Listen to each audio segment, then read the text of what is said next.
महाविकास आघाडीतला क्रमांक 1चा पक्ष असतानाही काँग्रेसची उद्धव ठाकरे आणि शरद पवार यांच्या मागे फरफट होतीये अशी उघड चर्चा आता सुरू झाली आहे। कारण राज्यसभा निवडणुकीनंतर विधान परिषद निवडणुकीतही काँग्रेसच्या वाट्याला काहीच आलेलं नाहीये। राज्यसभा पवारांकडे गेली आहे, तर विधान परिषदेसाठी उद्धव ठाकरेंचं नाव पुढे केलं जाणार हे जवळपास निश्चित झालेलं आहे।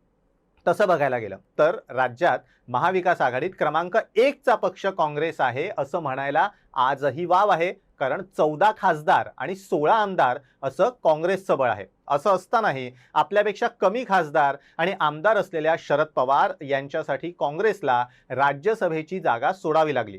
इथवरच गोष्टी थांबत नाहीत, तर विधान परिषदेत उद्धव ठाकरे यांना निवडून जाता यावं यासाठी काँग्रेसला आपली तीही हक्काची जागा सोडावी लागणार आहे। खरं तर राज्यसभा निवडणुकीमध्ये आपली ताकद दाखवण्याची संधी काँग्रेसला होती, कारण वाट्याला आलेली एकमेव जागा निवडून आणण्यासाठी महाविकास आघाडीला पूर्णपणे एकजूटपणे मैदानात उतरावं लागणार होतं। उमेदवार निवडून आणण्यासाठी 37 मतांची आवश्यकता होती। काँग्रेस जर राज्यसभेसाठी अडून बसली असती तर कदाचित शरद पवारांना त्या जागेवरचा आपला हक्क सोडावा लागला असता। खरं तर शिवसेना आणि काँग्रेसच्या वाट्याची ती जागा होती, पण शरद पवारांची ज्येष्ठता आणि भाजपनं अतिरिक्त उमेदवार देण्याची दिलेली हुल या पार्श्वभूमीवर शरद पवारांच्या नावावर एकमत झालं होतं। पण विधान परिषदेला काही तशी परिस्थिती नाहीये। 28.60 किंवा 29 ही विधान परिषदेसाठी मॅजिक फिगर आहे। म्हणजे विधान परिषदेचा एक उमेदवार निवडून आणण्यासाठी पहिल्या पसंतीची 29 मतं आवश्यक आहेत। आता तसं बघायला गेलं तर उद्धव ठाकरे यांच्या शिवसेनेकडे 20 आमदारांचं बळ आहे, तर राष्ट्रवादी काँग्रेस शरदचंद्र पवार पक्ष यांच्याकडे 10 आमदारांचं बळ आहे। त्यामुळे खरं तर काँग्रेसच्या पाठिंब्याशिवाय विधान परिषदेची जागा सहजपणे निवडून आणता येणं राष्ट्रवादी काँग्रेस आणि शिवसेनेला शक्य आहे। अर्थात महाविकास आघाडीचा धर्म पाळत शिवसेना ठाकरे पक्ष आणि राष्ट्रवादी काँग्रेस शरदचंद्र पवार पक्ष असं काही करणार नाहीत, पण त्यामुळे काँग्रेसची बार्गेनिंग पॉवर मात्र कमालीची घटली आहे असं अधोरेखित झालंय। अगदी आत्ताचंच उदाहरण बघितलं तर विधिमंडळात धर्मांतर विरोधी कायद्यावर चर्चा सुरू असताना काँग्रेस आणि राष्ट्रवादी काँग्रेसचे आमदार एका बाजूला तर उद्धव ठाकरेंचे आमदार एका बाजूला अशी परिस्थिती होती। महाविकास आघाडीतील प्रमुख घटक पक्ष असलेल्या उद्धव ठाकरेंच्या शिवसेना पक्षानं महायुती सरकारनं सभागृहात सादर केलेल्या धर्म स्वातंत्र्य विधेयकाला पाठिंबा दिला।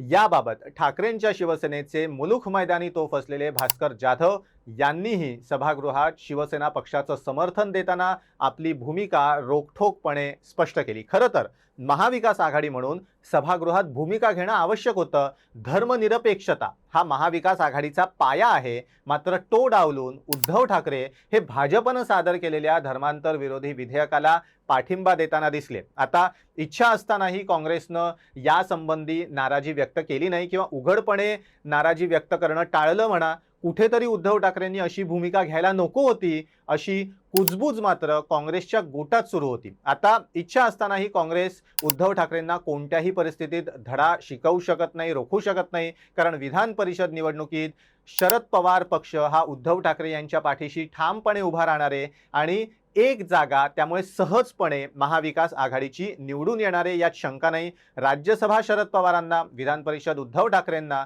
मग काँग्रेसच्या हाती काय अशी विचारणा या सगळ्या घडामोडींमुळे काँग्रेसचे नेते दबक्या आवाजात करू लागलेले आहेत। त्यामुळे काँग्रेसची महाविकास आघाडीत फरफट होतीये का? शरद पवार आणि उद्धव ठाकरे यांच्या मागे काँग्रेसची फरफट होतीये का असा सवाल काँग्रेसचे कार्यकर्ते खाजगीत विचारू लागलेत।